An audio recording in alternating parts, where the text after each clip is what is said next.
दोस्तों अहमदाबाद में जो प्लेन क्रैश हुआ है उसके पीछे तुर्की का तो हाथ नहीं, तुर्की ने दुश्मनी तो नहीं निकाली।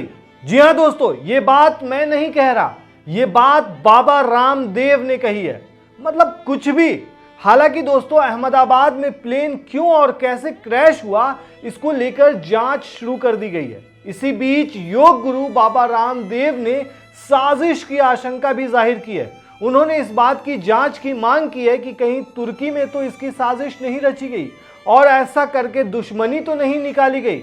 उन्होंने कहा कि विमान हादसे के पीछे इस बात की भी सृष्टि होनी चाहिए। मुझे पता लगा है कि तुर्की की कोई एजेंसी मेंटेनेंस का काम करती है। हालांकि दोस्तों आपको बता दें कि तुर्की का कॉन्ट्रैक्ट 2 महीने पहले ही खत्म कर दिया गया था, तब ऐसी बातें कर रहे हैं बाबा रामदेव। दोस्तों जहां एक तरफ पूरा देश शोक में डूबा हुआ है, वहीं कुछ लोग इस आपदा की घड़ी में भी इस तरह की सियासत कर रहे हैं। सोच कर देखिए मौत का फलसफा कितना अलग है। कब कहां कैसे मौत आ जाए कोई नहीं जानता। दोस्तों एक डॉक्टर जो आराम से अपने हॉस्टल के मेस में बैठकर खाना खा रहा था, क्या उसे पता था मौत उसे ढूंढते ढूंढते हॉस्टल के मेस तक पहुंच जाएगी? आप घूमने के लिए लंदन जा रहे हैं या काम से जा रहे हैं, एक नई शुरुआत के लिए जा रहे हैं, जिंदगी भर के अरमान लेकर जा रहे हैं और अचानक सब कुछ खत्म। सोच कर देखिए, आप कश्मीर की खूबसूरत वादियों में 1 हफ्ते के लिए घूमने के लिए गए हैं और कोई सरफिरा आतंकवादी आए और आपकी दुनिया उजाड़ जाए। सोच कर देखिए, आप आरसीबी के बहुत बड़े फैन हैं और उस विक्ट्री सेलिब्रेशन में पहुंचते हैं और फिर आप कुचल दिए जाते हैं। दोस्तों मौत का कोई पता नहीं होता, कब कहां और कैसे आ जाए। किसी की कोई गलती नहीं थी जो प्लेन में बैठे थे या वो डॉक्टर जो मेस में बैठकर खाना खा रहे थे। किसी की कोई गलती नहीं थी। इतने मासूम लोगों की जान पल भर में चली गई और इस पर अगर सियासत किया जाता है तो यह अपने आप में बहुत ही बड़ी बात है, क्योंकि इस तरह की चीजों पर सियासत नहीं होनी चाहिए। क्या जांच एजेंसियों को यह चीजें समझ में नहीं आई होंगी? क्या जांच एजेंसी जो है वो इन सारे पहलुओं पर गौर नहीं कर रही होगी? जांच में लगे हुए हैं, लेकिन बाबा रामदेव ने ऐसा बयान दिया है। इससे पहले भी इनका कई बयान सुर्खियों में रहा था।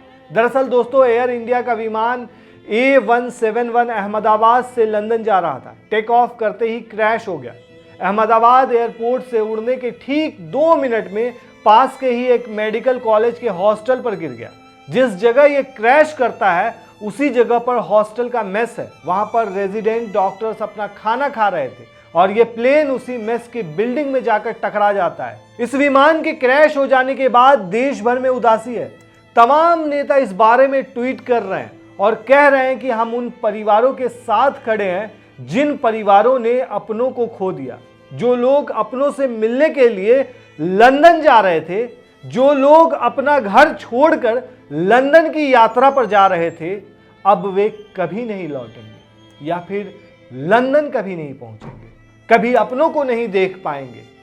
सोच कर देखिए दोस्तों, 2 मिनट बाद ही टेक ऑफ करते ही प्लेन क्रैश हो जाता है। यानी कि ये प्लेन जब क्रैश हुआ तब तक उन लोगों को जो लोग छोड़ने के लिए आए थे वो लोग एयरपोर्ट से बाहर तक नहीं निकले होंगे। उनके दिल में खट्टी मीठी यादें रही होगी जिसको छोड़ने के लिए आए होंगे और इसी के बाद ऐसा बयान आता है।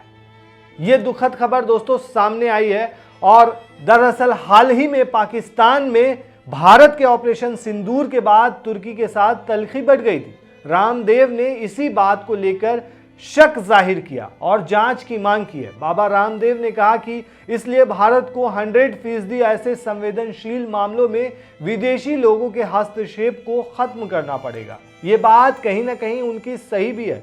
जांच होनी ही चाहिए ये चीजों की। करीब इस हादसे में दोस्तों 265 लोगों की जान चली गई है। वहीं दोस्तों हादसे की जांच विमान दुर्घटना जांच ब्यूरो DGCA अहमदाबाद अपराध शाखा और स्थानीय पुलिस सहित दूसरी कई एजेंसियां इस घटना की जांच कर रही हैं। दोस्तों बताया यह भी जा रहा है कि एनआईए के अधिकारियों ने भी शुक्रवार को मेघानी नगर में दुर्घटना स्थल का दौरा किया था। दरअसल दोस्तों, जब फ्लाइट उड़ी थी उसके 1 मिनट के भीतर ही कैसे विमान के दोनों इंजन एक साथ बंद हो गए, ये जांच का विषय तो है ही, ये जानकारों के लिए भी हैरानी का विषय है दोस्तों। जो फ्लाइट थी उसने आज तक कभी भी ऐसा हादसा नहीं हुआ था उस फ्लाइट के साथ, लेकिन पहली बार हादसा हुआ और इतना बड़ा हादसा हुआ। दोस्तों, हादसे के पीछे कई वजहों की अटकलें हैं और वो जांच का विषय है और फिलहाल इस मामले की जांच की जा रही है। और वहीं बाबा रामदेव के बयान को लेकर भी लोगों की प्रतिक्रिया भी सामने आ रही है। लोग सवाल भी उठा रहे हैं कि इस तरह की सियासत क्यों की जा रही है। तो दोस्तों, बाबा के बयान पर आप क्या कहते हैं, हमें कमेंट में जरूर बताएं। शुक्रिया।